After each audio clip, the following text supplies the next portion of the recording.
அன்புள்ள சகோதர சகோதரிகளே, அல்லாஹ் ஜல்ல ஷானஹு தஆலாவுடைய பெரும் கருணையினால் அல் குர்ஆன் அருளப்பட்ட இந்த புனிதமிகு மாதத்திலே அல்லாஹுடைய கலாமாகிய அல் குர்ஆனின் சூரத்துன் நூர் என்ற அத்தியாயத்தினுடைய தஃப்சீரை நாம் தொடர்ச்சியாக பார்த்து கொண்டு வருகின்றோம். நேற்றைய வகுப்பிலே அல்லாஹுடைய வல்லமைகள் பற்றி விரிவாக நாம் அந்த குர்ஆன் வசனங்களுக்குரிய விளக்க உரையாக பார்த்தோம். இன்று 46வது வசனத்திலிருந்து இன்ஷா அல்லாஹ் பார்க்க இருக்கின்றோம். அல்லாஹு தஆலா 46வது வசனத்தில் சொல்கிறான், லகத் அன்ஸல்னா ஆயாத்தின் முபையினாத், தெளிவுபடுத்தக்கூடிய அத்தாட்சிகளை வசனங்களை நாம் இறக்கினோம். வல்லாஹு யஹ்தி மன் யஷாஉ இலா ஸிராத்தின் முஸ்தகீம், அல்லாஹ் தான் நாடக்கூடியவர்களுக்கு நேரான வழியின்பால் வழியை கொடுக்கிறான் அல்லது வழியை காட்டுகிறான் என்று அல்லாஹு தஆலா சொல்கிறார்.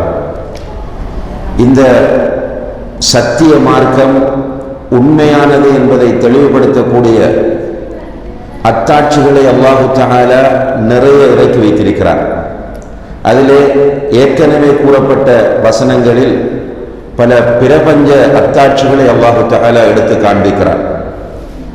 உலகத்தில் உள்ள, அதாவது வானங்களிலும் பூமியிலும் உள்ள அனைத்துமே அல்லாஹ்வை தஸ்பீஹ் செய்கின்றன என்று சொல்லி அல்லாஹுடைய அத்தாட்சிகளை அல்லாஹு தஆலா நமக்கு சொல்லி இறுதியிலே வானங்களினதும் பூமியினதும் அதிகாரம் அல்லாஹுக்குத்தான் உரியது என்றும் சொன்னான். இப்படி அவனுடைய அத்தாட்சிகளை அல்லாஹு தஆலா இந்த மனிதர்களுக்கு எடுத்து காண்பித்தாலும் ஹிதாயத் கொடுப்பது என்பது அல்லாஹுடைய கையில் உள்ள ஒன்று என்பதை அல்லாஹு தஆலா இங்கே சொல்கிறார். வல்லாஹு யஹ்தி மன் யஷா, அல்லாஹ் நாடியவர்களுக்கு ஹிதாயத்தை கொடுக்கிறார். அன்புள்ள சகோதர சகோதரிகளே, பொதுவாக ஹிதாயத்தை பெற்றுக்கொள்ளக்கூடிய மக்கள் ஹிதாயத்தில் இல்லாதவர்களை பார்த்து நிறைய கைசேதப்படுவார்கள்.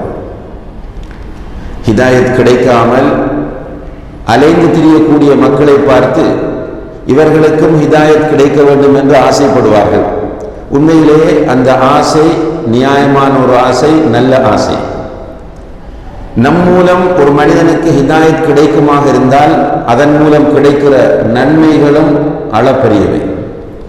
ரசூல் ஸல்லல்லாஹு அலைஹி வஸல்லம் அவர்கள் சொல்கிறார்கள், ஃபவல்லாஹி லஅன் யஹ்தியல்லாஹு பிக ரஜுலன் வாஹிதன் கைருல் லக மின் ஹும்ரின் நஅம், அல்லாஹ்வின் மீது சத்தியமாக சொல்கிறேன், உங்களின் மூலம் ஒரு மனிதனுக்கு ஹிதாயத் கிடைக்குமாக இருந்தால் அது பல சிவப்பு ஒட்டகங்கள் உங்களுக்கு சொந்தமாக இருப்பதை விட சிறந்தது என்றார்கள். இப்போ உலகத்தை பொறுத்தவரையில் மனிதனுக்கு சிறந்தது என்ன? அந்த காலத்தில் சிறப்பாக இருக்கக்கூடிய சொத்துக்கள் அவனிடம் இருப்பது. நபிகள் நாயகம் ஸல்லல்லாஹு அலைஹி வஸல்லம் அவருடைய காலத்தில் இருந்த சிறப்பான சொத்து சிவப்பு ஒட்டகம். அப்படியான பல சிவப்பு ஒட்டகங்கள் ஒரு மனிதனுக்கு கிடைப்பதை விட சிறந்தது எதுவென்றால் நம் மூலம் ஒரு மனிதனுக்கு ஹிதாயத் கிடைப்பது. அன்புள்ள சகோதர சகோதரிகளை, ஹிதாயத் கிடைக்க வேண்டும் என்ற ஆசை நம்முடைய ஆழ்மனதில் இருக்க வேண்டும். நம்முடைய முயற்சிகள் அனைத்தும் அதற்காக வேண்டியே இருக்க வேண்டும். ஆனால் நம்மால் ஒரு மனிதனுக்கு ஹிதாயத்தை கொடுக்க முடியுமா என்று கேட்டால் முடியாது. இதில் மிக தெளிவாகவும் உறுதியாகவும் இருக்க வேண்டும். அல்லாஹு தஆலா நபிகள் நாயகம் ஸல்லல்லாஹு அலைஹி வஸல்லம் அவர்கள் தன்னுடைய தந்தையினுடைய சகோதரர் அபூ தாலிபுடைய விஷயத்தில் கடுமையாக முயற்சி செய்தார்கள். கடைசி நேரத்தில் அவர் மரணப்படுக்கையில் இருக்கும்போது பக்கத்தில் வந்து உட்கார்ந்து சொல்கிறார், யா அம் குல் லா இலாஹ இல்லல்லாஹ் கலிமத்தன் உஹாஜ்ஜு லக பிஹா இன்தல்லாஹ், லா இலாஹ இல்லல்லாஹ் என்ற கலிமாவை சொல்லுங்கள், அதை வைத்து உங்களுக்காக நான் மறுமையிலே வாதாடுவேன் என்கிறார்கள். அப்போதான் அல்லாஹு தஆலா குர்ஆன் வசனம் இறக்கி வைக்கிறார், இன்னக லா தஹ்தி மன் அஹ்பப்த், நபியே நீர் விரும்பக்கூடியவர்களுக்கெல்லாம் உன்னால் ஹிதாயத்தை கொடுக்க முடியாது. فإن الله يهدي من يشاء إنك لا تهدي من أحببت ولكن الله يهدي من يشاء. இருந்தாலும் அல்லாஹ் யாருக்கு ஹிதாயத்தை நாடுகிறானோ அவருக்கு தான் ஹிதாயத்தை கொடுப்பான். நம்முடைய பணி என்ன? நபியை பார்த்து சொல்லுகிறார், இன்னக லதஹ்தி இலா ஸிராத்தின் முஸ்தகீம். நபியே, நீங்கள் இதுதான் ஸிராத் முஸ்தகீம் என்று காண்பிப்பீர்கள். நேர்வழியை காட்டி கொடுப்பதுதான் நம்முடைய கடமையை தவிர நேர்வழி கொடுப்பது என்பது நம்முடைய கையில் உள்ளது இல்லை. இதில் தாயிகள் எல்லோரும் மிக தெளிவாக இருந்து கொள்ள வேண்டும். அதே நேரத்தில் ஒரு மனிதனுக்கு அல்லாஹ் எப்போது நாடுகிறானோ அப்போது ஹிதாயத் கிடைக்கும். அதனால் விரக்தி அடைந்து விட வேண்டிய அவசியமும் இல்லை. சில தாயிகளை பொறுத்தவரையில் ஒருவனை முயற்சி செய்வார்கள், கடைசியில் விரக்தியாக பேசுவார்கள். யார் வந்தாலும் அவனை திருத்த முடியாது, அவனை மாற்ற முடியாது என்று சொல்வார்கள். அப்படி ஒரு தாயினுடைய வாயிலிருந்து வரக்கூடாது. நூஹ் அலைஹிஸ்ஸலாம் அவர்கள் 950 வருடங்கள் முயற்சி செய்தார்கள். இதை அல்லாஹ் தஆலா குர்ஆனில் அந்த வரலாற்றை பதிவு செய்கிறார். எதற்காக பதிவு செய்கிறான் என்றால், இந்த உண்மை இந்த பணியில் ஈடுபடுகிறவர்களுக்கு தெரிய வேண்டும் என்பதற்காக. நம்முடைய உள்ளத்தில் பாசிட்டிவான சிந்தனை இருக்க வேண்டும். இன்ஷா அல்லாஹ் அவனுக்கு அல்லாஹ் ஹிதாயத்தை கொடுப்பான். அதே போன்று ஹிதாயத்திற்காக நாம் துஆவும் செய்ய வேண்டும். ஒருவனை வழிகெடுப்பது என்பது நம்முடைய நோக்கமாக இருக்கக்கூடாது. இன்றைக்கு தாவா களத்தில் என்ன பார்க்கிறோம்? மேடையை போட்டு மக்களை நரகத்திற்கு அனுப்புகிற வேலையை தான் செய்கிறோமே தவிர மேடை போட்டு சுவர்க்கத்திற்கு அழைக்கிற வேலை செய்யவில்லை. அவன் நரகவாசி, இவன் நரகவாசி, அவன் வழிகேடன், இவனிடம் போகாதீர்கள், அவனிடம் போகாதீர்கள், இதுதான் பேச்சாக இருக்கிறது. நேர்வழியை காட்டுகிற வேலை மிக குறைந்து விட்டிருப்பதை பார்க்கிறோம். எனவே அன்புள்ள சகோதர சகோதரிகளை, நாம் எல்லோரும் முஸ்லீம்கள் என்கிற வகையில் தாயிகள். அல்லாஹ்வுடைய தூதர் ஸல்லல்லாஹு அலைஹி வஸல்லம் அவர்களை பின்பற்றுவேன் என்று நாம் பிரகடனப்படுத்திவிட்டால் நாம் ஆட்டோமேட்டிக்காக தாயிகளாக மாறிவிடுகிறோம். எனவே மதரசாவில் ஓத வேண்டும், ஆலிமாக இருக்க வேண்டும், ஒரு இயக்கத்தில் அங்கத்தவராக இருக்க வேண்டும், மேடை போட வேண்டும், இந்த மர்க்கசுகளில் உறுப்பினராக இருக்க வேண்டும். இருந்தால்தான் தாய் என்பது கிடையாது. ஒரு தாய் தாய், அவள் தன்னுடைய பிள்ளைகளுக்கு ஹிதாயத்தை காட்ட வேண்டியவள். ஒரு மனைவி தாய் தன்னுடைய கணவனுக்கு ஹிதாயத்தை சொல்ல வேண்டியவள். ஒரு கணவன் தாய் அவன் மனைவிக்கு ஹிதாயத்தை காட்டி கொடுக்க வேண்டிய பொறுப்பு இருக்கிறது. இந்த பொறுப்பை எல்லோரும் சரியாக புரிந்து கொண்டால் உலகத்தில் மிகப்பெரிய மாற்றத்தை நாம் அடையலாம். இந்த தாயிகளாக இருக்கிற நாம் இந்த பணியை மௌத்தாகும் வரையும் செய்வேன் என்ற உறுதியோடு இருக்க வேண்டும். ஒட்டுமொத்த சமுதாயமும், நாம் பெற்ற பிள்ளைகள், நம்மை பெற்ற பெற்றோர், நம்முடைய உடன்பிறப்புகள் உட்பட எல்லோரும் சேர்ந்து நம்மை எதிர்த்தாலும் கூட, எல்லோருமே நம்மை வெறுத்தாலும் கூட, நம்முடைய லட்சியம் என்ன? இந்த சத்திய மார்க்கம் எனக்கு கிடைத்திருக்கிறது, இந்த ஹிதாயத்தை அல்லாஹ் எனக்கு வழங்கி இருக்கிறான், எனவே இந்த ஹிதாயத் அடுத்தவர்களுக்கும் கிடைக்க வேண்டும். இதற்காக நான் மௌத்தாகும் வரைக்கும் உழைப்பேன். அல்லாஹ் குர்ஆனில் என்ன சொல்கிறான்? وَمَنْ أَحْسَنُ قَوْلًا مِمَّنْ دَعَا إِلَى اللَّهِ وَعَمِلَ صَالِحًا وَقَالَ إِنَّنِي مِنَ الْمُسْلِمِينَ. وَمَنْ أَحْسَنُ قَوْلًا مِمَّنْ دَعَا إِلَى اللَّهِ. அல்லாஹ்வுடைய பாதையில் அழைக்கிறவரை விட வார்த்தைகளால் சிறந்தவர் யார் இருக்க முடியும்? அல்லாஹ்வுடைய பாதையில் அழைக்கிறவரை விட வார்த்தைகளால் சிறந்தவர் யார் இருக்க முடியும் என்று அல்லாஹ் கேட்கிறார். நீங்க ஒரு சகோதரர் பார்க்கிறீங்க, முஸ்லிமோ நான் முஸ்லிமோ, அவரை பார்த்துவிட்டு அவருக்கு நீங்கள் குர்ஆனை படியுங்கள், தொழுங்கள், நோன்பு பிடியுங்கள், அல்லாஹ்வை அறிந்து கொள்ளுங்கள் என்று நீங்கள் சொல்வீர்களாக இருந்தால் உங்களை விட வார்த்தையால் சிறந்தவர் வேறு யாரும் இல்லை என்று அல்லாஹ் தஆலா சொல்கிறார். அப்ப மிகப்பெரிய ஒரு பாக்கியம் தஅவா. இந்த தஅவா செய்கிற நமக்கு நிதானம் வேண்டும். டென்ஷன் ஆகக்கூடாது, திடீரென முடிவெடுக்கக்கூடாது, ஹிதாயத்தை நாம் கொடுப்பதற்கு முயற்சி செய்யக்கூடாது. ஹிதாயத்தை சொல்லுவோம், இதுதான் குர்ஆன், இதுதான் ஹதீஸ், இப்படித்தான் அல்லாஹ் சொல்லி இருக்கிறான், நபிகள் நாயகம் ஸல்லல்லாஹு அலைஹி வஸல்லம் அவர்கள் இப்படித்தான் நடந்திருக்கிறார்கள், இப்படி போனால் தான் சுவர்க்கம் செல்ல முடியும் என்பதை சொல்லுவோம். ஹிதாயத் கொடுப்பது யார்? அல்லாஹ். அதைத்தான் அல்லாஹ் தஆலா என்று சொல்கிறான், வல்லாஹு யஹ்தி மை யஷாஉ இலா ஸிராத்தின் முஸ்தகீம். அத்தாட்சிகள் எல்லாம் கொடுக்கப்பட்டிருக்கின்றன, ஆதாரங்கள் எல்லாம் இறக்கப்பட்டிருக்கின்றன. ஆனால் ஹிதாயத்தை நீங்கள் கொடுக்க முடியாது, அது என்னுடைய பொறுப்பு என்பதை அல்லாஹு தஆலா இந்த வசனத்தில் சொல்லுகிறார். அடுத்த வசனத்தில் இருந்து 46வது வசனத்திலிருந்து 54ஆம் வசனம் வரைக்கும் அல்லாஹு தஆலா முனாஃபிக்குகளை பற்றி சொல்லுகிறார். இந்த சூராவினுடைய ஆரம்பமே முனாஃபிக்குகளோடு தொடர்பானது. என்றால் ஆயிஷா ரலியல்லாஹு அன்ஹா அவர்களுடைய விஷயத்தில் அவதூறு சொல்லி நிறைய குழப்பங்களை உண்டு பண்ணிய அந்த நிகழ்வின் பின்னணியில் தான் இந்த சூராவின் முதல் பகுதி அமைந்திருக்கிறது. எனவே இந்த பகுதியில் அல்லாஹ் தஆலா முனாஃபிக்குகளை நமக்கு அடையாளப்படுத்துகிறார். அன்புள்ள சகோதர சகோதரிகளே, நபிகள் நாயகம் ஸல்லல்லாஹு அலைஹி வஸல்லம் அவர்கள் மக்காவில் இருக்கும்போது ஒரு சமுதாயமாக இருக்கவில்லை. அவர்களை ஏற்றுக்கொண்ட சிலர் இருந்தார்கள். அவர்கள் ஆங்காங்கே மறைந்து தங்களுடைய பணிகளை செய்து கொண்டிருந்தார்கள். ஒரு சமுதாய அமைப்பு மக்காவில் இருந்த அந்த 13 ஆண்டுகளிலும் உருவாகவில்லை. சமுதாயம் எங்கே உருவாகிறது? மதீனாவுக்கு வந்த பிறகுதான் சமுதாய அமைப்பு உருவாகிறது. ரசூலுல்லாஹி அலைஹி வஸல்லம் அவர்கள் மதீனாவுக்கு வந்து ஒரு சமுதாய அமைப்பில் வாழ ஆரம்பித்த நேரத்தில் அந்த சமுதாயத்தில் பலதரப்பட்ட மக்கள் இருக்கிறார்கள். ஏற்கனவே மதீனாவில் யூதர்கள் இருந்தார்கள். அதே போன்று முஹாஜிர்கள், அன்சார்கள், முஸ்லிம்கள் இருக்கிறார்கள். மிகப்பெரிய ஒரு டேஞ்சரான ஒரு கூட்டமாக முனாஃபிக்குகள் வந்து சேர்ந்து கொள்கிறார்கள். இன்றைக்கு உண்மையிலேயே நம்முடைய ஒரு நிம்மதியை கெடுக்கக்கூடிய கூட்டம் நம்முடைய சமுதாயத்தில் இருந்து கொண்டிருக்கிறார்கள். முஸ்லிம் சமுதாயத்தில் நிம்மதியை கெடுக்கக்கூடிய ஒரு கூட்டம் இருந்து கொண்டிருக்கிறார்கள். முஸ்லிம் சமுதாயத்தை காட்டி கொடுப்பது, முஸ்லிம் சமுதாயத்தின் மாண்புகளையும் மரியாதையையும் கெடுப்பது, முஸ்லிம் சமுதாயத்திற்கு உள்ளிருந்தே சரி செய்வது, இப்படியான ஒரு கூட்டம் சமுதாயத்தில் இருப்பதை பார்த்து மனம் வேதனைப்படுகிறது. சில நேரம் மன அழுத்தம் உருவாகிறது. ஆனால் அல்லாஹு தஆலா இந்த வசனங்களின் மூலம் அந்த மன அழுத்தம் உங்களுக்கு அவசியமற்றது என்பதை நமக்கு தெளிவுபடுத்துகிறார். அதாவது ரசூலுல்லாஹி அலைஹி வஸல்லம் அவர்கள் தூதராக வந்து வஹி வந்து கொண்டிருக்கும் போதே இந்த முனாஃபிக்குகள் என்கிற ஒரு கூட்டம் தோன்றிவிட்டார்கள்.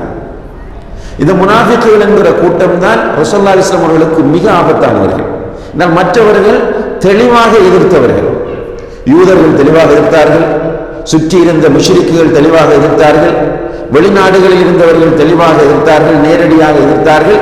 ஆனால் இந்த முனாஃபிக்குகள் உள்ளே இருந்து குழி தோண்டியவர்கள், உள்ளே இருந்து சரி செய்தவர்கள். டேஞ்சரான மிக மோசமான கூட்டம் முனாஃபிக்குகள். எனவேதான் அல்லாஹ் தஆலா இந்த முனாஃபிக்குகளை பற்றி சொல்லும் போது இன்னல் முனாஃபிகீன ஃபி தர்கில் அஸ்ஃபலி மினன் நார், முனாஃபிக்குகள் நரகத்தின் ஆக கீழ்த்தட்டில் இருப்பார்கள் என்று சொல்கிறார். அந்த சமுதாயத்தை நிலைகுலைய வைப்பவர்கள், சமுதாயத்தின் கீர்த்தியையும் மாண்புகளையும் குலைப்பவர்கள் யாரு? முனாஃபிக்குகள். சமூகத்துக்கு மிகப்பெரிய அச்சுறுத்தல் முனாஃபிக்குகள். எனவே அல்லாஹ் தஆலா அவர்களுக்கு கொடுக்கிற தண்டனை என்ன? நரகத்தின் ஆக கீழ்த்தட்டிலே அவர்கள் இருப்பார்கள். அந்த முனாஃபிக்குகளிலிருந்து அல்லாஹ் தஆலா நம்மை பாதுகாக்க வேண்டும். இந்த முனாஃபிக்குகளை அல்லாஹ் தஆலா குர்ஆனின் பல இடங்களில் அடையாளப்படுத்துகிறார். உதாரணமாக சூரத்துல் பக்ராவினுடைய ஆரம்பத்தில் இருந்து அல்லாஹ் தஆலா, அதாவது 8வது வசனத்திலிருந்து அல்லாஹ் தஆலா சொல்கிறார், وَمِنَ النَّاسِ مَن يَقُولُ آمَنَّا بِاللَّهِ وَبِالْيَوْمِ الْآخِرِ وَمَا هُمْ بِمُؤْمِنِينَ. மனிதர்களில் சிலர் இருக்கிறார்கள், உங்களோடு இருக்கிற சிலர் இருக்கிறார்கள், அல்லாஹ்வையும் மறுமை நாளையும் நம்பினோம் என்று சொல்கிறார்கள், ஆனால் உண்மையில் அவர்கள் நம்பியவர்கள் அல்ல. யுஹாதிஊன அல்லாஹ வல்லதீன ஆமனு, அவர்கள் அல்லாஹ்வுக்கும் ஈமான் கொண்டவர்களுக்கும் சதி செய்கிறார்கள். ஃபீ குலூபிஹிம் மரத், அவர்களுடைய உள்ளத்தில் நோய் இருக்கிறது. وَإِذَا قِيلَ لَهُمْ لَا تُفْسِدُوا فِي الْأَرْضِ قَالُوا إِنَّمَا نَحْنُ مُصْلِحُونَ, அவர்களிடம் போய் நீங்கள் பண்ணக்கூடிய காரியம் சரியானதல்ல, நீங்கள் பூமியிலே குழப்பம் பண்ணுகிறீர்கள், உங்களுடைய இந்த போக்கு குழப்பமான போக்கு, இப்படி நடக்காதீர்கள் என்று அவர்களிடத்தில் சொல்லப்பட்டால் அவங்க திரும்பி என்ன சொல்லுவாங்களாம்? இன்னமா நஹ்னு முஸ்லிஹூன், நாங்கள் சீர்திருத்தவாதிகள் தான், நாங்களும் சீர்திருத்தம் தான் செய்கிறோம் என்று சொல்வார்கள். அவர்கள்தான் மோசமானவர்கள், சீர்கட்டவர்கள் என்பதை அல்லாஹ் தஆலா சொல்கிறார். அதே போன்று மூமின்களை அவர்கள் சந்தித்தால் அவர்களிடம் மக்கள் ஈமான் கொண்டிருப்பது போன்று உறுதியாக தெளிவாக ஈமான் கொள்ளுங்கள் என்று சொன்னால் காலு அனுமினு கமா ஆமன சுஃபஹா, இந்த முட்டாள்கள் ஈமான் கொண்டிருப்பது போன்று எங்களை ஈமான் கொள்ள சொல்கிறீர்களா என்று கேட்பார்களாம். யாரு? அபூபக்கர், உமர், உஸ்மான், அலி ரலியல்லாஹு அன்ஹும் போன்ற மூமின்களை பார்த்து அவர்கள் என்ன சொல்வார்கள்? இந்த முட்டாள்கள் இவர்களை போன்று எங்களை ஈமான் கொள்ள சொல்கிறீர்களா என்று கேட்பார்களாம். வைதா லக்குல்லதீன ஆமனு காலு ஆமன்னா, ஈமான் கொண்டவர்களை சந்தித்தால் என்ன சொல்லுவாங்கன்னா நாங்களும் மூமின் தான், நாங்களும் ஈமான் கொண்டவர்கள். வைதா ஹலவு இலா ஷயாத்தீனிஹிம், எப்படி அல்லாஹ் சொல்றாங்க, அவங்களுடைய ஷைத்தான்களோடு தனித்து விட்டால், அந்த டீமை அல்லாஹ் தஆலா சொல்லும் போது அவர்களுடைய ஷைத்தான்களோடு தனித்து விட்டால் காலு இன்னா மஅக்கும், நாங்கள் உங்களுடையவர்கள் தான் என்று அங்க சொல்லுவார்கள்.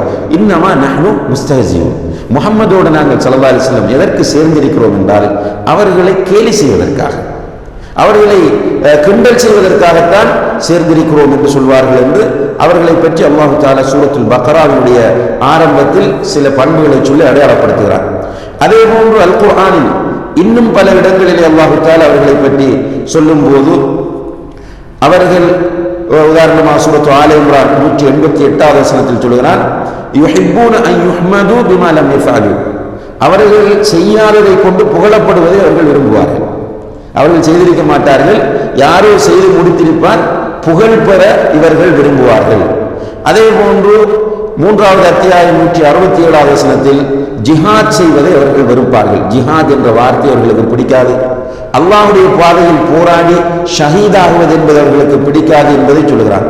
அதே போன்று சூரத்து தௌபா 67வது வசனத்தில் சொல்லும் போது அவர்கள் பாவத்தை ஏவுவார்கள். இந்த முனாஃபிக்குடைய தன்மை என்னவென்றால் பாவத்தை தூண்டுவார்கள், நன்மையை தடுப்பார்கள்.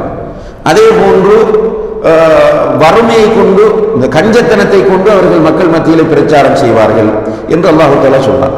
அதே போன்று சூரத்துல் நிசா 108வது வசனத்தில் அல்லாஹ் தஆலா சொல்லும் போது யஸ்தக்ஃபூன மினன் நாஸி வலா யஸ்தக்ஃபூன மினல்லாஹ், இந்த முனாஃபிக்குகள் மக்கள் மத்தியில் பாவம் செய்வதற்கு பயப்படுவார்கள், மக்களுக்கு முன்னால் தவறு செய்வதற்கும் பாவம் செய்வதற்கும் பயப்படுவார்கள். ஆனால் அல்லாஹ்வுக்கு முன்னால் பாவம் செய்வதற்கும் தவறு செய்வதற்கும் பயப்பட மாட்டார்கள். இப்படி நிறைய பண்புகளை அல்லாஹ் தஆலா அல் குர்ஆனில் அடையாளப்படுத்துகிறார். அந்த அடிப்படையிலே தான் இங்கும் அவர்களுடைய சில பண்புகளை அல்லாஹ் தஆலா அடையாளப்படுத்துகிறார். இந்த சூரத்து நூரிலும் அவர்களுடைய சில பண்புகளை அடையாளப்படுத்துகிறார். அதிலே ஒன்றுதான் வயகூலூன ஆமன்னா பில்லாஹி வபிர் ரசூல் வஅதஅனா, நாங்கள் அல்லாஹ்வையும் அல்லாஹ்வுடைய தூதரையும் ஈமான் கொண்டோம், கட்டுப்படுகிறோம் என்று சொல்வார்கள். வெளிப்படையில் அல்லாஹ்வுடைய தூதருக்கு முன்னால் என்ன சொல்லுவாங்க என்றால் நாங்கள் அல்லாஹ்வை ஈமான் கொள்கிறோம், அல்லாஹ்வுடைய தூதரையும் ஈமான் கொள்கிறோம், அவர்களுக்கு நாங்கள் கட்டுப்படவும் செய்கிறோம் என்று சொல்வார்கள். சும்ம யத்தவல்லா ஃபரீகும் மின்ஹும் மின் பஅதி ذلك, பிறகு அவர்களில் ஒரு கூட்டம் அப்படியே புறமுக காட்டி சென்று விடுவார்கள். வமா உலாயிக பில் முஃமினீன், உண்மையில் இவர்கள் மூமின்கள் அல்ல. இப்போ ரசூலுல்லாஹி அலைஹி வஸல்லம் அவர்களுக்கு முன்னால் மூமின்கள் என்று சொல்லுவார்கள், பிறகு அவர்களில் ஒரு கூட்டம். அதே போன்று அடுத்த வசனத்திலும் அல்லாஹ் தஆலா சொல்கிறான் வ இதா துஉ இலல்லாஹி வ ரசூலிஹி லியஹ்கும பைனஹும், அல்லாஹ்வுடைய தூதருடைய தீர்ப்பின் பக்கம் வாருங்கள் என்று அழைக்கப்பட்டால் இதா ஃபரீகும் மின்ஹும் முஅரிதுன், அவர்களில் ஒரு கூட்டம் புறக்கணிக்கக்கூடியவர்களாக இருப்பார்கள். அன்புள்ள சகோதர சகோதரிகளே, இந்த வசனத்தில், இந்த 2 வசனங்களிலும் 2 முக்கியமான பண்புகளை அல்லாஹ் தஆலா சொல்கிறார். முனாஃபிக்குகளுடைய அல்லாஹ்வுக்கும் அல்லாஹ்வுடைய தூதருக்கும் கட்டுப்படுவோம் என்று சொல்வார்கள், அவர்களில் ஒரு கூட்டம் கட்டுப்படாமல் போய்விடுவார்கள். அல்லாஹ்வுடைய தூதருடைய தீர்ப்பின் பக்கம் வாருங்கள் என்று அழைக்கப்பட்டால் அவர்கள் வருவோம் என்று சொன்னவர்களில் ஒரு கூட்டம் அந்த சட்டத்துக்கு கட்டுப்படாமல் போய்விடுவார்கள். இந்த அல்லாஹ்வுடைய சட்டத்திற்கு கட்டுப்படாமல் அல்லாஹ்வுடைய சட்டத்தை புறந்தள்ளக்கூடியது முனாஃபிக்குகளுடைய தன்மை. காபிர்களை பொறுத்தவரையில் அவர்கள் எதிர்ப்பவர்கள். அல்லாஹ்வுடைய சட்டம் இந்த பூமிக்கு ஏற்றது அல்ல, அல்லாஹ்வுடைய சட்டத்தை ஏற்றுக்கொள்ள மாட்டோம் என்று சொல்கிறவர்கள் காபிர்கள். ஆனால் தங்களை மூமின்கள் போன்று முஸ்லிம்கள் போன்று காட்டிக் கொண்டிருப்பார்கள். சட்டம் கேட்டு யாரிடம் போவார்கள்? அவர்கள் சட்டம் கேட்டு செல்வது அல்லாஹ் அல்லாதவர்களிடம். அல்லாஹ்வுடைய சட்டத்தில் அவர்களுக்கு திருப்தி வர மாட்டாது. இப்போ உதாரணமாக நம்முடைய சமுதாயத்தில் இன்றும் நிறைய பேர் இந்த பண்புகளை உடையவர்களாக இருக்கிறார்கள். உதாரணமாக ஹுல் என்று சொல்லக்கூடிய ஒரு முறை இருக்கிறது. விவாகரத்திலே 3 வகையான அமைப்பு இருக்கிறது. ஒன்று தலாக், 2வது ஹுலு, 3வது ஃபஸ்ஹ். தலாக் என்றால் கணவன் மனைவி விவாகரத்து செய்வது. ஹுலு என்று சொன்னால் மனைவி கணவனை வேண்டாம் என்று விவாகரத்து செய்வது. ஃபசக் என்று சொன்னால் ஆட்சியாளர் அல்லது நீதிபதி கணவனையும் மனைவியையும் பிரித்து வைப்பது. இந்த 3 முறைகள் இருக்கின்றன. இதில் சில நேரங்களில் ஒரு பெண் கணவனோடு வாழ முடியாது என்று ஹுலூ செய்ய வந்தால் அவளுக்குரிய தண்டனை, அவளுக்குரிய சட்டம் என்ன? அவள் மஹரை திருப்பி கொடுக்க வேண்டும். இப்ப வருவார்கள், பெண் வருகிறாள் என்றால் பெண் மாத்திரம் வருவதல்ல, பெண்ணுடைய உறவினர்கள் குடும்பத்தினர்கள் எல்லோரும் சேர்ந்துதான் கூட்டிக் கொண்டு வருவார்கள். நான் ஹுலூ செய்ய போகிறேன் என்று காதியிடம் சொல்லும் போது காதி சொல்லுவார், நியாயங்களை கேட்டுவிட்டு உன்னுடைய மகரை நீ திருப்பி கொடுக்க வேண்டும் என்று சொன்னால் இதுதான் இஸ்லாமிய தீர்ப்பு. ரசூலுல்லாஹி அலைஹி வஸல்லம் அவர்கள் கொடுத்த தீர்ப்பு இதுதான். ஆனால் வந்தவர்கள் இல்லை, நாங்கள் திருப்பி தர மாட்டோம் என்று வாதாடுவார்கள். வாதாடி விட்டு நம்முடைய நாடுகள் என்ன செய்கிறார்கள் என்றால் பிறகு கோர்ட்டுக்கு போகிறார்கள், சிவில் கோர்ட்டுகளுக்கு போகிறார்கள். எங்களுக்கு நியாயம் வேண்டும். அதாவது அல்லாஹ்வுடைய தூதரின் தீர்ப்பு அவர்களுக்கு திருப்தி அளிக்கவில்லை. யாருடைய தீர்ப்பு தேவைப்படுகிறது? மனிதர்களுடைய தீர்ப்பு தேவைப்படுகிறது. இது முனாஃபிக்குகளுடைய நிலை என்று அல்லாஹ் தஆலா இந்த வசனங்களிலே சொல்லி காட்டுகிறார். அல்லாஹும் அல்லாஹ்வுடைய தூதரும் தீர்ப்பு வழங்கிவிட்டால் அந்த தீர்ப்புக்கு கட்டுப்பட வேண்டும். முனாஃபிக்குகள் என்ன செய்வார்கள் என்றால் அல்லாஹ்வுடைய தீர்ப்புகளை ஏற்றுக்கொள்வார்கள், ஆனால் கட்டுப்பட மாட்டார்கள். எப்படி ஏற்றுக்கொள்வார்கள்? அதன் நல்ல பயானுக்கு உட்காரக்குள்ள ஓகே, அல்ஹம்துலில்லாஹ், புத்தகம் படிக்கும் போது ஓகே, யாருடனாவது விவாதிக்கும் போது இஸ்லாமிய சட்டம் தான் காலத்திற்கு பொருத்தமானது என்றெல்லாம் பேசுவது. நம்முடைய லைஃபில், நம்முடைய சொந்த வாழ்க்கையில் ஒரு பிரச்சனை வந்துவிட்டால் யாருடைய தீர்ப்பு நல்ல தீர்ப்பாக இருக்கிறது? அல்லாஹ்வுடைய தூதரின் தீர்ப்பா, அல்லாஹ்வுடைய தீர்ப்பா? மக்கள் எங்கே செல்கிறார்கள்? கோர்ட்ஸுக்கு தான் செல்கிறார்கள், போலீஸுக்கு தான் செல்கிறார்கள். இது நிஃபாக்கான ஒரு நிலை, முனாஃபிக்குகளுடைய தன்மை என்பதை அல்லாஹ் தஆலா இந்த வசனங்களிலே நமக்கு சொல்லி காட்டுகிறார். அதே நேரத்தில் அன்புள்ள சகோதர சகோதரிகளே, இங்கே நாம் பார்க்க வேண்டிய இன்னும் ஒரு முக்கியமான விஷயம் என்னவென்றால் அவர்களில் சிலர், அவர்களில் ஒரு கூட்டம் என்று அல்லாஹ் தஆலா சொல்கிறார். அல்லாஹ்வை ஈமான் கொள்வோம் என்று சொல்கிறார்கள், அவர்களில் ஒரு கூட்டம் பிறகு அதற்கு மாற்றமாக நடக்கிறார்கள். அல்லாஹ்வுடைய தீர்ப்பின் பக்கம் வாருங்கள் என்று அழைத்தால் அவர்களில் ஒரு கூட்டம் அந்த தீர்ப்பிலிருந்து ஒதுங்கி விடுகிறார்கள், அந்த தீர்ப்பை ஏற்றுக்கொள்வதில்லை என்று அல்லாஹ் தஆலா சொல்றார். என்ன புரியுது என்றால் இதிலிருந்து ஒருவரை விமர்சனம் செய்யும் போது அந்த விமர்சனத்தின் தன்மை எப்படி இருக்க வேண்டும் என்பதை அல்லாஹ் தஆலா இங்கே நமக்கு படித்து தருகிறார். முனாஃபிக்குகள் நரகத்தின் அடித்தட்டில் இருப்பவர்கள், இதுல மாற்று கருத்து இருக்கிறதா? முனாஃபிக்குகள் முஸ்லிம் உம்மத்திற்கு மிக டேஞ்சரானவர்கள், இதிலும் மாற்று கருத்து கிடையாது. நபிகள் நாயகம் ஸல்லல்லாஹு அலைஹி வஸல்லம் அவர்களுக்கு மிகப்பெரிய இடைஞ்சலாக இருந்தவர்கள் இந்த முனாஃபிக்குகள். அப்படியான முனாஃபிக்குகளை அல்லாஹ் விமர்சனம் செய்கிறார். விமர்சனம் செய்யும் போது அவர்களில் யார் தப்பு செய்கிறார்கள் அந்த அவர்களைத்தான் சுட்டி காட்டுகிறார். அவர்களில் ஒரு கூட்டம், ஃபரீக்கும் மின்ஹும், எல்லோரும் என்று சொல்லவில்லை. ஏனென்றால் விமர்சிக்கும் போது நடுநிலை தேவை. இப்போ ஒருவரை நமக்கு பிடிக்காமல் போகும், பிடிக்காமல் போகிறது என்பதற்காக அவர்கள் உள்ள அத்தனை மோசம் என்று சொல்லக்கூடாது. அவர்கள் உள்ள நல்லவற்றை நல்லவையாக சொல்வதற்கு நம்மிடத்தில் ஒரு பக்குவம் வர வேண்டும். நல்லவை நல்லவையாக பின்பற்றப்பட வேண்டும், சொல்லப்பட வேண்டும். நல்லவைகளையும் சேர்த்து அவர் மோசமானவர், அவர் எது செய்தாலும் மோசம்தான் என்று சொல்லக்கூடாது. அல்லாஹ் தஆலா இன்னும் ஒரு இடத்திலே முனாஃபிக்குகளுடைய பண்பை பற்றி சொல்லும் போது அவர்கள் தொழுகைக்காக வேண்டி எழுந்தால் காமு குசாலா, இதா காமு இல ஸலாத்தி காமு குசாலா, அவர்கள் சோம்பேறிகளாக எழுந்திருப்பார்கள். யுராஊன அன்னாஸ், அடுத்தவர்களுக்கு காண்பிக்கக்கூடியவர்களாகத்தான் தொழ வருவார்கள். தொழ வர நோக்கமே மற்றவர்களுக்கு காட்ட வேண்டும். வலா யذ்குரூன அல்லாஹ் இல்லா கலீலா, சொற்பமாகவே அன்றி அவர்கள் அல்லாஹ்வை திக்ர் செய்ய மாட்டார்கள். சொற்பமாகவே அன்றி அல்லாஹ்வை திக்ர் செய்ய மாட்டார்கள். என்ன புரியுது? அவர்கள் கொஞ்சமா திக்ர் செய்வார்கள் என்பதை அல்லாஹ் தஆலா இங்கே பதிவு செய்கிறார். அவர்களிடம் இருக்கிற ஒரு தன்மை, கொஞ்சம் திக்ர் செய்வார்கள். ஒட்டுமொத்தமாகவே கொஞ்சம் திக்ர் செய்து கொண்டிருக்கும் போது இவர்கள் திக்ரே செய்ய மாட்டார்கள் என்று அல்லாஹ் சொல்லவில்லை. எனவே ஒருவனிடத்தில் இருக்கிற நல்ல விஷயங்களையும் நாம் மதிக்க வேண்டும். ஒருவன் பிடிக்கவில்லை என்பதற்காக, அவன் நம்மோடு விரோதி என்பதற்காக வேண்டி அநியாயமாக அவனோடு நடந்து கொள்ளக்கூடாது. இன்றைக்கு நம்முடைய சமுதாயத்தில் கொண்டு வரப்பட வேண்டிய மிக முக்கியமான ஒரு பண்பாக இருந்து கொண்டிருக்கிறது. நீதி செத்து போய்விட்டது, நியாயம் அழிந்து விட்டது. என்னது, ஒருவனை நமக்கு பிடிக்கவில்லை என்றால் அவனுடைய அனைத்துமே பிடிக்காது. இப்படியான ஒரு நிலை உருவாகி இருப்பதை பார்க்கிறோம். அவனுடைய யார் உறவு வைத்தாலும் பிடிக்காது.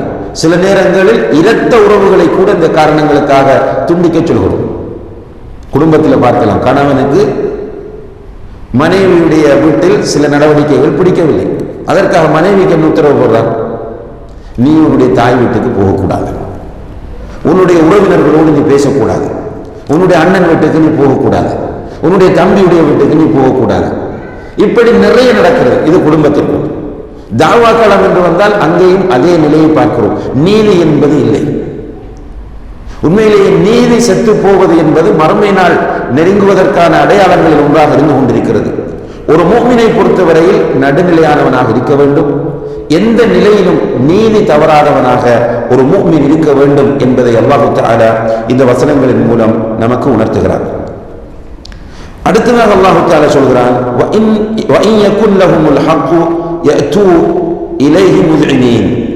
அவர்களுக்கு அவர்களுடைய பக்கம் நியாயம் இருக்கிறது என்று அறிந்தார்களாக இருந்தால் உனக்கு அல்லாஹ்வுடைய பக்கம் கட்டுப்பட்டவர்களாக வருவார்கள்.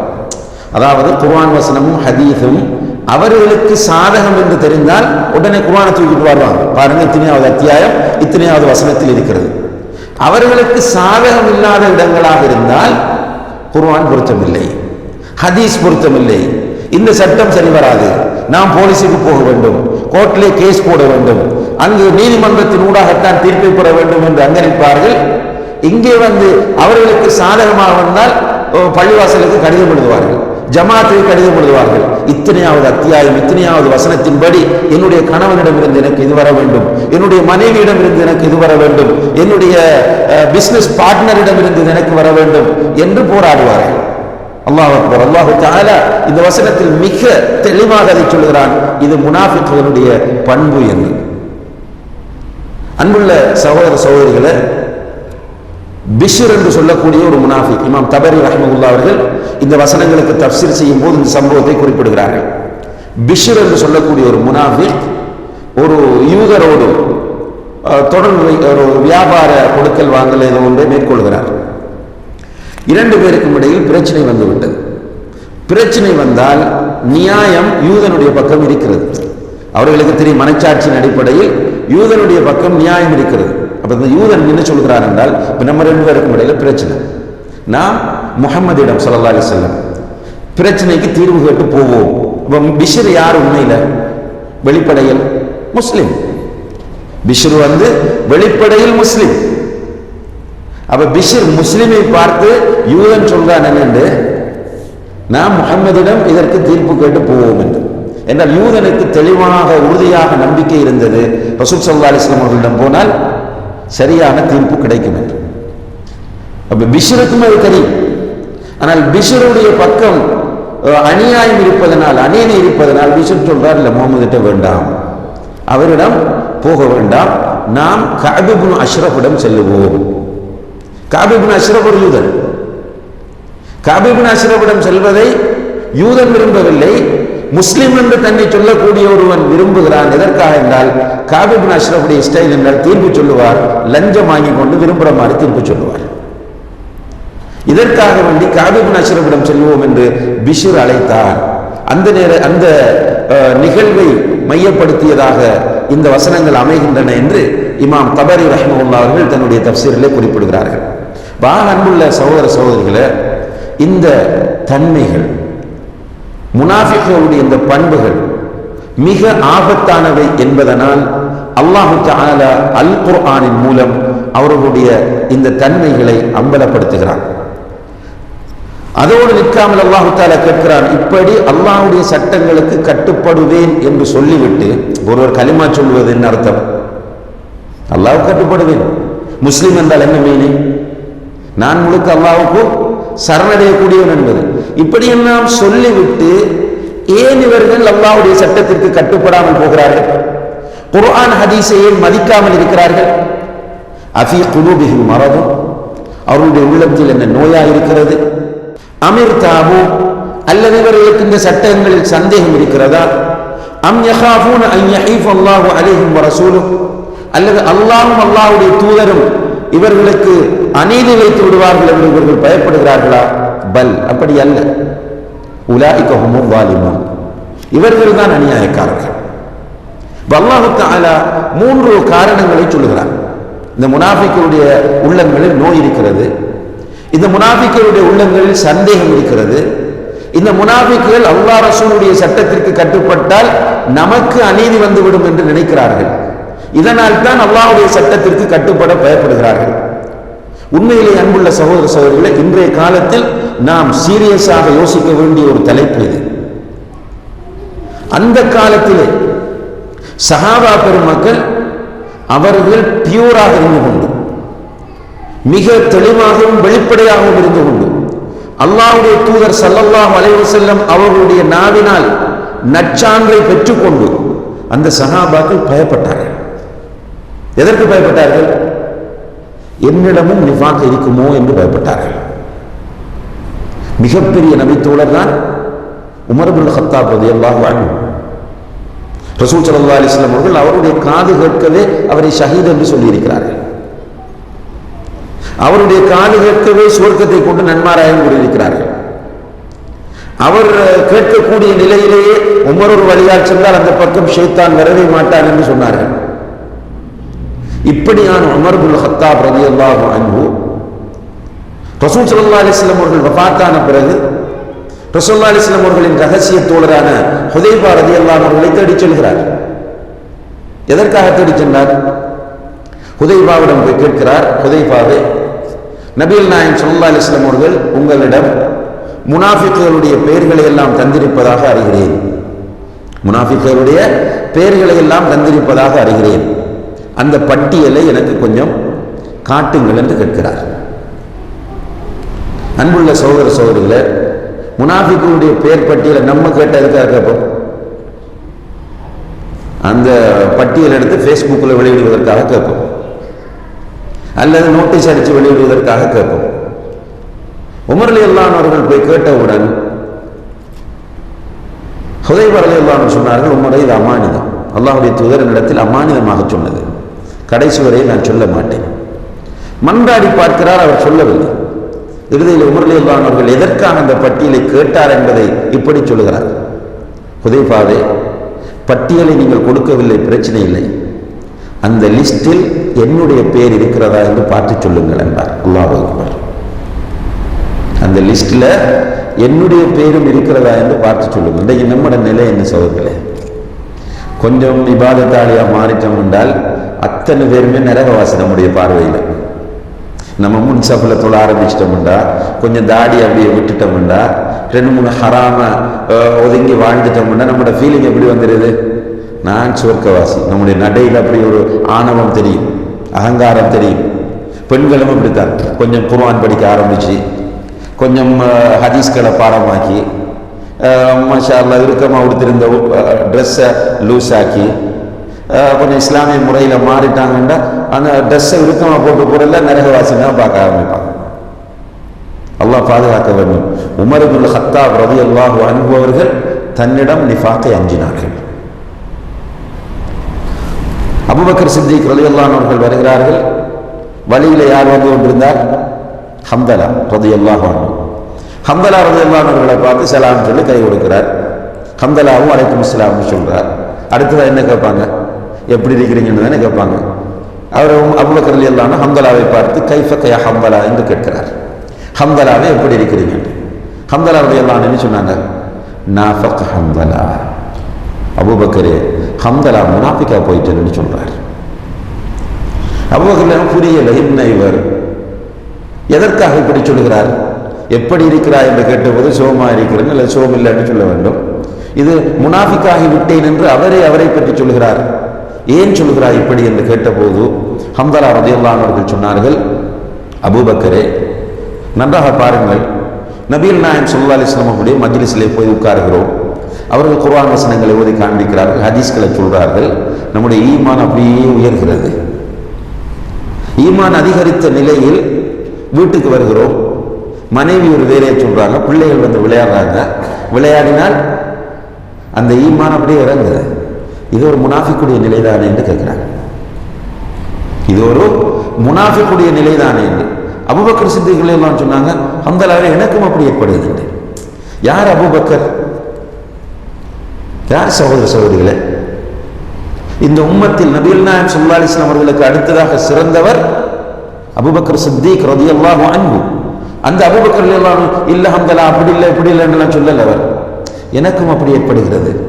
என்ன பக்குவம்! அந்த ஈமான் நம்ம ஏற்கனவே பார்த்தோமே, நூறு ஈமானுடைய அந்த நூறு உள்ளத்தில் வந்தால் இந்த மாற்றம் வரும். உள்ளத்தில் நோய் இருந்தால் சிக்கல். நம்மை மாத்திரம்தான் நல்லவர்களாக எப்போதும் நினைப்போம். அடுத்தவர்களை எப்போதுமே குற்றவாளிகளாகவும் தப்பு செய்கிறவர்களாகவுமே பார்த்து கொண்டிருப்போம். சில நேரங்களில் கிளீன் செய்வெடுத்து ட்ரெஸ்ஸும் ஒரு வித்தியாசமாக உடுத்திட்டு இருக்கக்கூடிய சிலர் சில நேரம் நம்மை விட உயர்ந்த ஈமான் உள்ளவர்களாகவும் அல்லாஹ்விடத்தில் சிறந்தவர்களாகவும் இருக்கலாம். நீண்ட தாடியோடும் நீண்ட ஜுப்பாவோடும் பள்ளிவாசல் முன்சஃபில் இருக்கிறவர் சில நேரம் அல்லாஹ்விடத்தில் மோசமானவராக இருக்கலாம். உள்ளங்களை அறிபவன் அல்லாஹ். ஆனால் நான் என்னை பயப்பட வேண்டும்.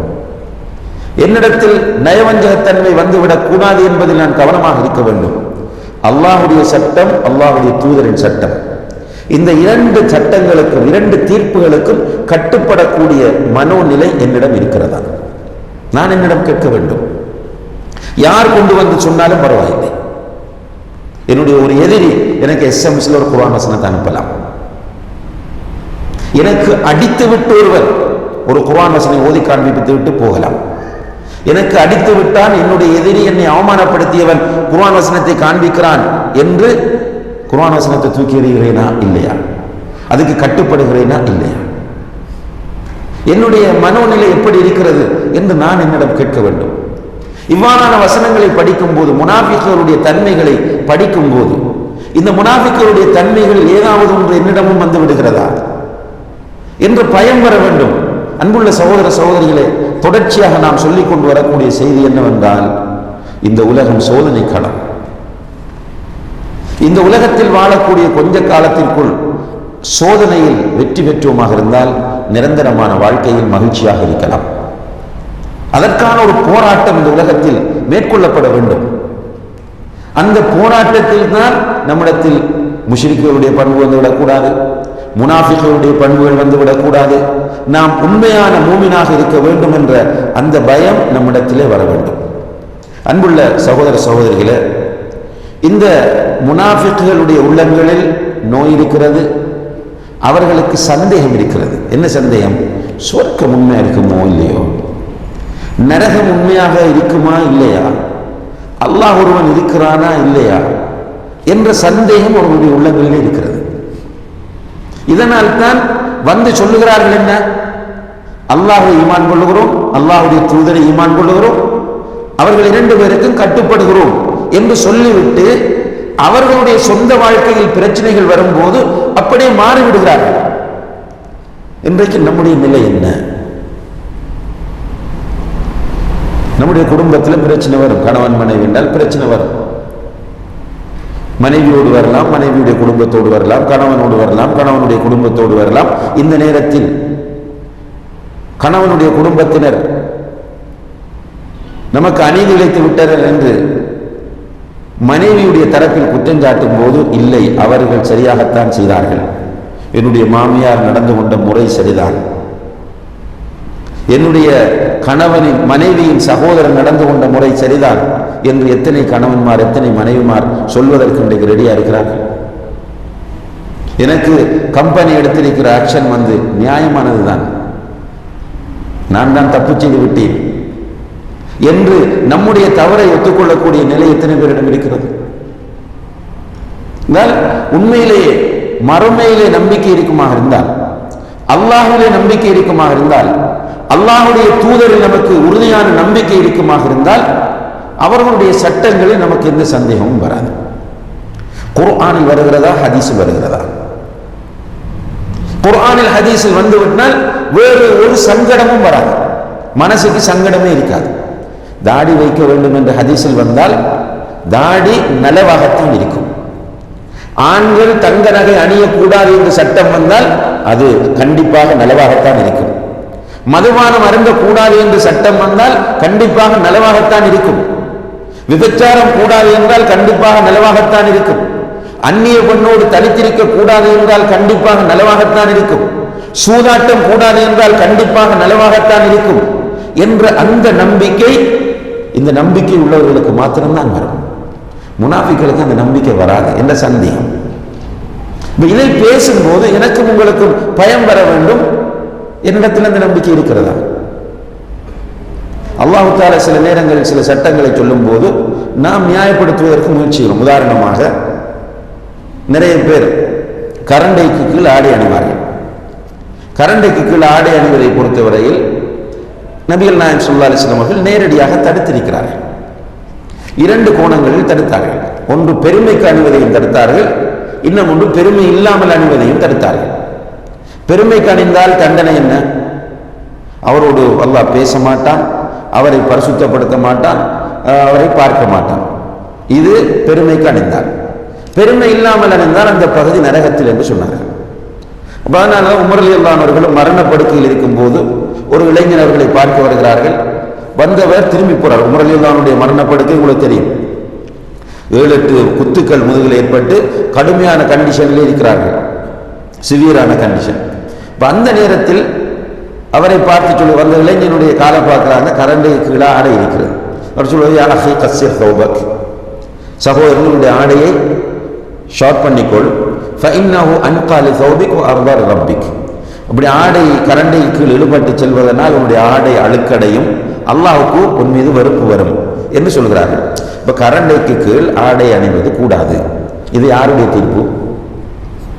ரசூல் ஸல்லல்லாஹு அலைஹி வஸல்லம் தீர்ப்பு. இப்ப நம்ம அணிந்து கொண்டிருக்கிறோம் என்பதற்காக இந்த தீர்ப்பை நியாயப்படுத்த நாம் முயற்சி செய்தால் அணிகிறோம் பலவீனம். கரண்டைக்குள் அணிகிறோம் பலவீனமாக அணிந்து கொண்டிருக்கிறோம், நம்மளிடம் உள்ள பலவீனமான நிலையில் அணிந்து கொண்டிருக்கிறோம் என்பது ஒரு புறம் இருக்க, இல்லை நான் செய்வது சரிதான் என்று நியாயப்படுத்த ஒருவன் முயற்சி செய்கிறான் என்றால் அவனுக்கு அல்லாஹ்வுடைய தூதரின் தீர்ப்பில் உறுதி இருக்கிறதா, சந்தேகம் இருக்கிறதா? என்ன நியாயம் சொன்னால், பேண்ட் என்று சொன்னால் அதற்குரிய ஸ்டைலே அதுதான். பேண்டுக்குரிய ஸ்டைல் அதுதான். யார் சொன்ன ஸ்டைல் இது? நாம ஒன்றை கற்பனை பண்ணி நம்முடைய செயலை நியாயப்படுத்துவதற்கு இப்படிலாம் சொல்லலாம். வட்டி ஹராம் என்றால் ஹராம் தான். 2% தானே வட்டி. சில நாடுகளில் கவர்மெண்ட் செவன்ட்டுக்கு 2%, 1% வட்டியெல்லாம் கொடுப்பாங்க. என்ன சொல்றது? 1% வட்டி தானே. அல்லது நான் கஷ்டத்தில் நினைக்கிறேன், சம்பளமே ஒரு குறைந்த அளவு சம்பளம் கிடைக்குது, நான் குழந்தைக்கு மகளுக்கு வீடு கட்ட வேண்டும், அல்லது நான் என்னுடைய அடிப்படை தேவைகளை நிறைவேற்றிக் கொள்வதற்கு எனக்கு போதாது, எனவே நான் வட்டி எடுத்தால் என்ன என்று ஒருவன் தன்னுடைய மனதுக்குள் நினைத்தால் வெளியில் ஆர்கியூ பண்ண வேண்டிய அவசியம் இல்லை. அவன் அல்லாஹ்வுடைய சட்டத்தில் திருப்தி அடையவில்லை. அப்போ அது யாருடைய பண்பு? முனாஃபிக்குடைய பண்பு. அல்லாஹ் தஆலா மூமின்களுடைய பண்பை 51வது வசனத்தில் இருந்து சொல்கிறார். இன்னமா கான கௌலல் முஃமினீன் இதா துஉ இலல்லாஹி வ ரசூலிஹி லியஹ்கும பைனஹும். உண்மையான மூமின்களிடம் அல்லாஹ்வுடைய தூதரின் தீர்ப்பின் பக்கம் வாருங்கள் என்று அழைக்கப்பட்டால் அய்யகூலு சமிஅனா வ அதானா, அவர்கள் உடனே என்ன சொல்வார்கள்? கேட்டோம், வழிபட்டோம், கட்டுப்பட்டோம் என்றுதான் சொல்வார்கள். அல்லாஹ்வுடைய தீர்ப்பு என்பது குர்ஆனில் இருந்து தெரிந்து விட்டால் பிறகு சங்கடம் வரவே கூடாது. இப்ப பெண்கள் தங்களை முழுக்க மறைப்பது அல்லாஹ்வுடைய சட்டம் என்ன, பிறகு சங்கடம் வரக்கூடாது. ஆண்களும் பெண்களும் மிக்ஸ் ஆகுவது, கலந்து ஒரு இடத்தில் உட்காருவது கூடாது என்று அல்லாஹ்வுடைய தூதரின் தீர்ப்பு இருக்குமா இருந்தால் பிறகு சங்கடம் வரக்கூடாது.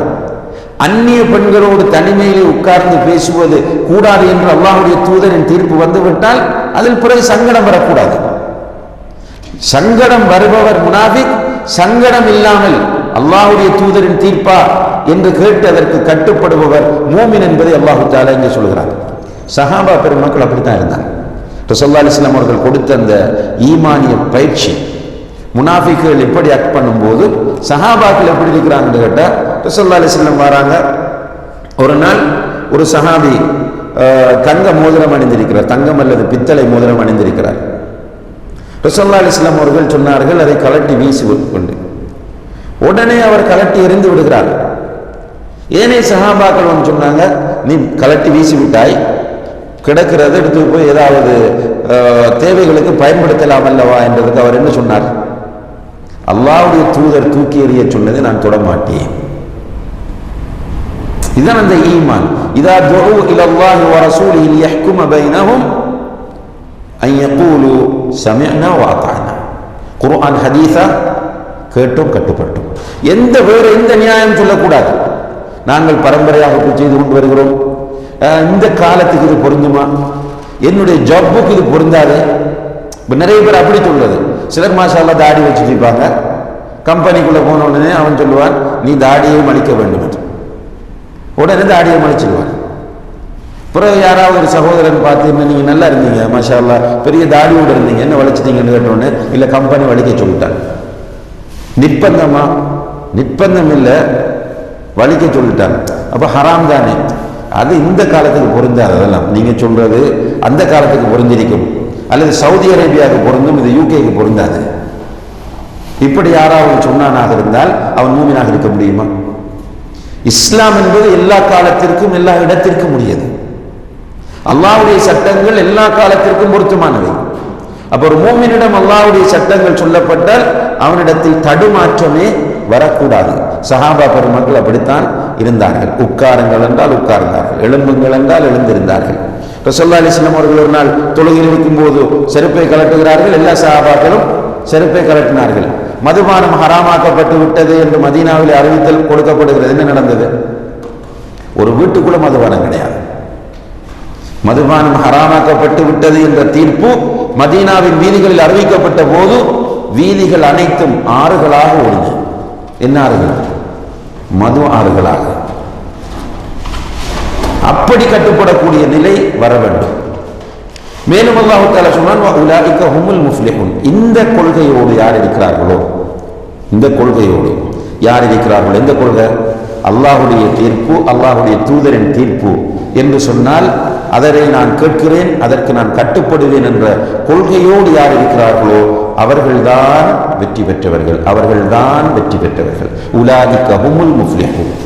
அன்புள்ள சகோதர சகோதரிகளே, ஹிதாயத்தை தருவது அல்லாஹ், முயற்சி செய்வது நம்முடைய கடமை. இன்னல்லாஹ லா யுகையிரு மா பிகௌமின் ஹத்தா யுகையிரு மா பிஅன்ஃபுஸிஹிம். ஒரு கூட்டம் தன்னைத்தானே மாற்றாதவரை அல்லாஹ் மாற்ற மாட்டான். அப்ப எனக்கு ஆசை வர வேண்டும், நான் மாற வேண்டும். இங்கே நாம் படிக்கக்கூடிய விஷயங்கள் நம்முடைய வாழ்க்கைக்கு வர வேண்டும். அல்லாஹ்வுடைய தீர்ப்பு, அல்லாஹ்வுடைய தூதரின் தீர்ப்பு, வேறு அபிப்பிராயம் வரக்கூடாது. நியாயப்படுத்துவதற்கு முயற்சி செய்யக்கூடாது.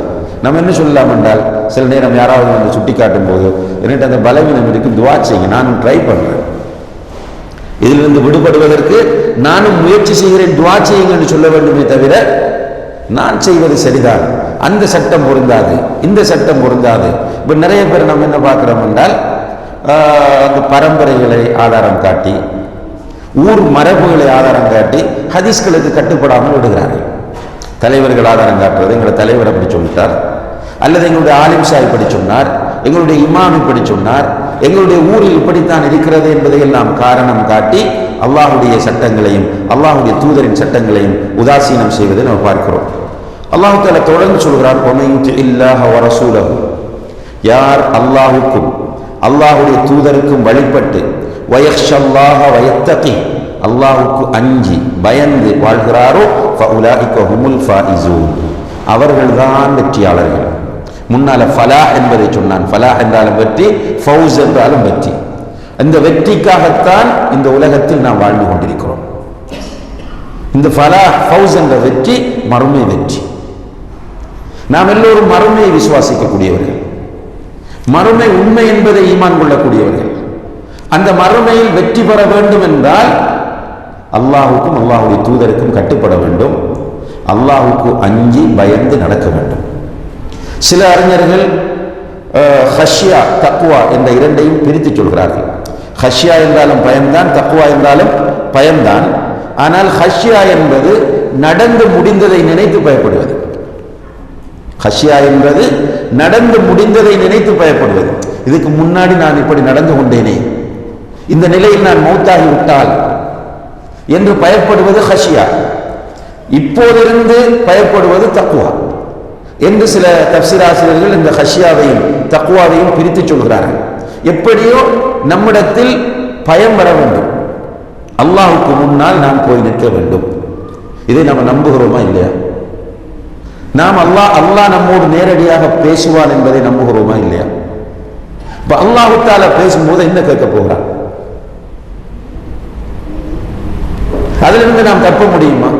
நாம் படித்தவர்கள், அல்லது நம்மிடம் பலம் இருக்கிறது, நாம் பெரும் தலைவர்கள், அல்லது நாம் பெரும் பணக்காரர்கள், ஏதாவது ஒரு காரணத்தை காட்டி அங்கு தப்ப முடியுமா என்றால் முடியாது. இதில் உறுதியாக இருக்கிறோம். வாய் பேசாவிட்டால் அல்லாஹு தஆலா கையையும் காலையும் பேச வைப்பான். அந்த நேரத்தில் வாயில் பொய் சொல்ல முயற்சியும் போது வாய்க்கு முத்திரையிட்டு விட்டு கை பேசும், கால் பேசும். மனிதன் அந்த நேரத்தில் கேட்பானா, லிம ஷஹித்தும் அலைனா, எங்களுக்கு எதிராக நீங்கள் ஏன் சாட்சி சொன்னீர்கள் என்று அவனுடைய கையிடம் காலிடம் பேசும்போது அந்த கையும் காலும் அவனுக்கு பதில் சொல்லுமா, அன்தகன அல்லாஹுல்லதி அன்தக குல்ல ஷை, ஒவ்வொன்றையும் பேச வைத்த அல்லாஹ் என்னையும் பேச வைத்து விட்டான். தப்ப முடியாத சகோதர சகோதரிகளே. எனவே உண்மையான மூமின்களாக, வெற்றி பெற்ற மூமின்களாக நாம் வாழ்வதற்கு முயற்சி செய்ய வேண்டும். அல்லாஹ்வுடைய தூதர் சின்ன விஷயமா இருக்கலாம், பெரிய விஷயமாக இருக்கலாம், அதுல கட்டுப்படுகின்ற பக்குவம் வர வேண்டும். தொழுகையில் உள்ளது தானே என்று வரக்கூடாது, இது அத்தஹியாத்தில் உள்ளது தானே என்று வரக்கூடாது. ரசூலுல்லாஹி அலைஹி வஸல்லம் அவர்கள் அத்தஹியாத்தில் உட்காரும் போது இந்த 2 விரல்களையும் மடித்து, பிறகு இந்த நடுவு விரலையும் பெருவிரலையும் வளையமாக்கி இந்த விரலை வீட்டு வைத்துக் கொள்வார்கள் என்று பெரும்பாலான ஹதீஸ்கள் வருகிறது. ஒருவர் அத்தஹியாத்தில் இப்படி உட்காருவது என்பது அல்லாஹ்வுடைய தூதருக்கு கட்டுப்படுவதா இல்லையா? கட்டுப்படுவது. இதை சின்னதாக கருதக்கூடாது. அதுல ஃபத்வா கொடுக்கும் போது உள்ள நிலைகள் வேறு இருக்கிறது. ஒரு மூமினுடைய உள்ளத்தின் நிலையை தான் நாம் இங்கே பேசுகிறோம். ஃபத்வாவை நீங்க கையை சும்மா வச்சுட்டு இருந்தாலும் தொழுகை கூடுமாண்டா கூடும், விரலை நீட்டவும் இல்லை, ஒன்றும் பண்ணல, சும்மா கையை அப்படியே வைத்துக் கொண்டிருந்தாலும் தொழுகை கூடும், அது வேறு விஷயம். நாம் இங்கே பேசுவது ஈமானின் நிலை. ஈமானின் நிலையிலிருந்து இந்த விஷயங்களை பார்க்க வேண்டும். சின்ன சின்னதாக நமக்கு தோன்றுவதெல்லாம் சில நேரம் ஈமானம் பாதித்துவிடும். ஈமானின் உயர்ந்த நிலையில் இருக்கிறவர்களுக்கு சின்னது பெரிதெல்லாம் கிடையாது. எல்லா இடங்களிலும் அல்லாஹ்வுடைய தூதருக்கு கட்டுப்பட முயற்சி செய்வார்கள் என்பதை நாம் புரிந்து கொள்ள வேண்டும். எனவே அல்லாஹ் தஆலா இங்கே சொல்கிறான், வமன் யுத்தில்லாஹ வ ரசூலஹு வ யக்ஷல்லாஹ வ யத்தகி, யார் அல்லாஹ்வுக்கும் அல்லாஹ்வுடைய தூதருக்கும் வழிபட்டு அல்லாஹ்வுக்கு அஞ்சி பயந்து நடக்கிறாரோ ஃபஉலாயிக ஹுமுல் ஃபாயிசூன், அவர்கள்தான் வெற்றியாளர்கள். தொடர்ந்து அல்லாஹ் தஆலா சொல்றான், வ அக்ஸமு பில்லாஹி ஜஹத ஐமானிஹிம்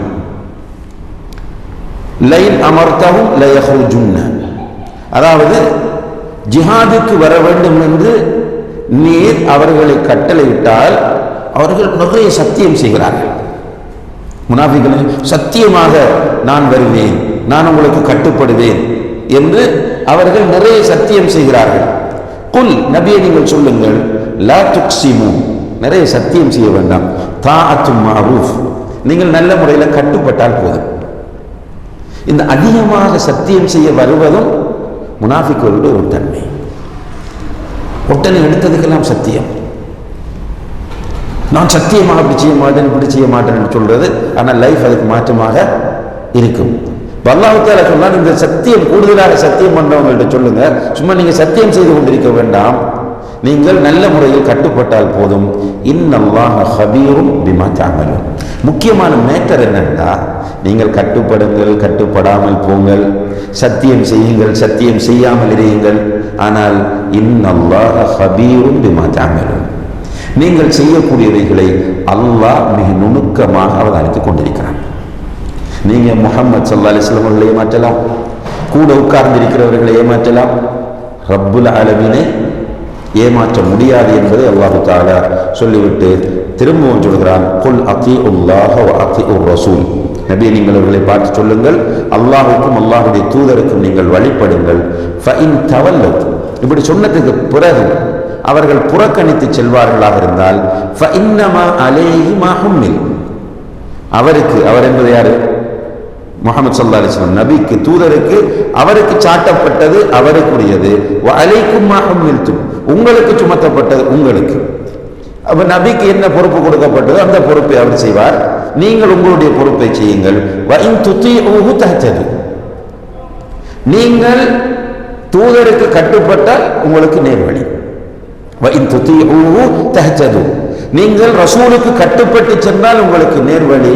வமா அல ரசூலி இல்லல் பலாவுல் முபீன் தூதருக்கு எத்தி வைப்பதை தவிர வேறொன்றுமே கிடையாது. இதுதான் அடிப்படை சகோதரர்களே.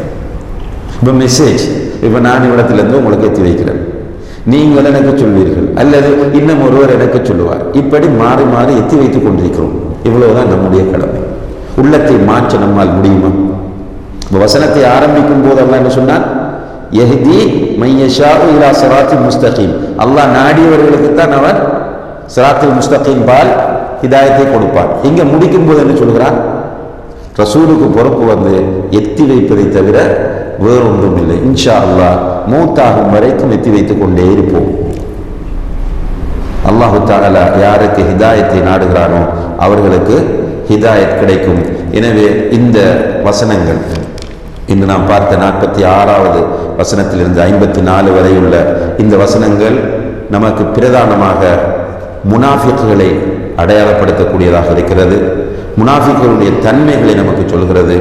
அதே போன்று ஹிதாயத் என்பது அல்லாஹுடைய கையில் உள்ள பொறுப்பு என்பதையும், உண்மையான மூமின்கள் அல்லாஹுக்கும் அல்லாஹுடைய தூதருக்கும் எல்லா நிலைகளிலும் கட்டுப்படக்கூடியவர்களாக இருப்பார்கள் என்பதை நமக்கு உணர்த்துகிறது. எனவே எல்லாம் வல்ல அல்லாஹு தஆலா இந்த வசனங்களின் அடிப்படையில் வாழ்வதற்கு நம் அனைவருக்கும் தௌஃபீக் செய்வானாக. வ ஆகிரு தஅவானா அனில் ஹம்துலில்லாஹி ரப்பில் ஆலமீன்.